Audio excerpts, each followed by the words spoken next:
Bo Guagua, who you see on the left, is defending himself against suggestions that he's a spoiled Ferrari-driving son of parents who may be paying for his expensive foreign education with tainted money.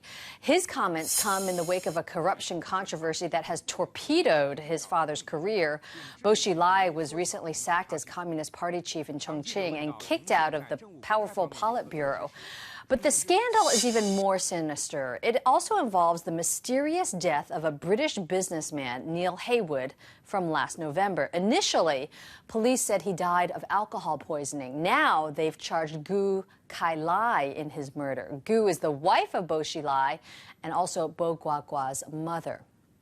Well, Bo Guagua is currently a student at Harvard University getting his master's degree. He emailed a statement to the school's newspaper, and it said, in part, my tuition and living expenses were funded exclusively by two sources, scholarships and my mother's generosity from the savings she earned from years as a successful lawyer and writer. He also added, I have never driven a Ferrari. Well, let's take a closer look at this statement and also at Bo Guagua. Joining us via Skype from Cambridge, Massachusetts, is Ben Samuels. He's the president of the Harvard Crimson, which is the university newspaper that printed this statement. Ben, thanks so much for joining us. How exactly did the Crimson manage to get in touch with Bo Guagua and convince him to speak out? So it's actually interesting. About 2 weeks ago, one of our writers sent an email to Bo Guagua, his official Harvard Kennedy School email account. And for about 2 weeks, he didn't answer. And then yesterday morning, he sent the writer an email back in reply to that first email from the same Harvard Kennedy School email account, saying that he'd like to make this statement and like to talk a little bit about what people have been saying to him in the media. So we went back and forth a bit with him. And then, after he developed the statement, we ran it. Okay, so you finally heard from him. There are reports that he's actually moved out of his apartment in Cambridge and hasn't been seen since. Do you know if he's still in the Boston area, if he's still a student there at Harvard? So when we called to just as further confirmation that he was the one, in fact, giving the statement, our writers asked him if he could tell us anything about his location, and he wouldn't. So we're more or less as much in the dark as anyone on that. So your writer was able to speak with him. What else was he able to find out when he actually spoke with him on the telephone? And also, Ben, what do we know about him as a student? Is he active on campus? Do students know about him, or did they even know who he was before this scandal? So I think it's interesting. Harvard, has a lot of very notable people and a lot of children of very notable people here.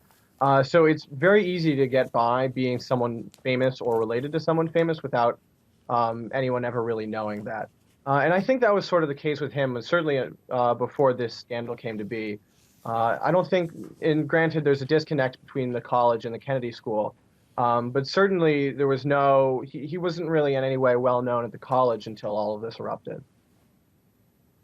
Right. He is in the process of getting a master's at the Kennedy School of Public Policy there. What do we know about him as a person and as a student? Have you talked to anyone who knows him well? Again, it's been difficult to get in touch with people who are actually willing to speak about him.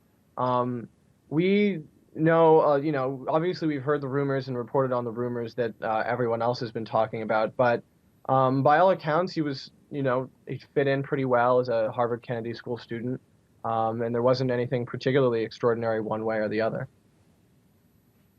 And in his statement to the Crimson, he did make a point of saying that he never drove a Ferrari, and this is coming on the tail of an article that was printed a couple of months ago that said that he drove up to the U.S. Embassy's, the U.S. ambassador's residence in Beijing a couple of years ago in a Ferrari. He was only 21 or 22 at the time. So there was this impression that he was one of the spoiled sons of a princeling in China. Why do you think he felt the need to actually talk about that in his statement to the Crimson? I'm not sure. I think, I think you would agree with this, that to some extent there's a symbol of class and a symbol of living beyond your means if you're driving cars like that. And if you look at the purpose of the statement maybe as trying to clear his name or trying to set the facts straight, that's a rumor that, while minor, carries with it a connotation that is negative, and he likely thinks it hurts his reputation. So if I had to guess, I'd say that's why he submitted the statement he did. And there's so much interest about this story. There's so many tentacles to it here in Asia, and we're starting to see it there on the campus at Harvard. I understand that traffic is up on the Crimson website. By how much, and how much of this is actually coming from outside of the U.S.? So I don't have the outside of the U.S. figures in front of me right now, but I can tell you that in the last 2 days, about 30 or 35% of our web traffic is coming from China. In an average day, in the last 2 days, we've gotten about 230,000 page views, of which about 110,000 have been to this one story alone. So it's been very, very significant traffic for our website.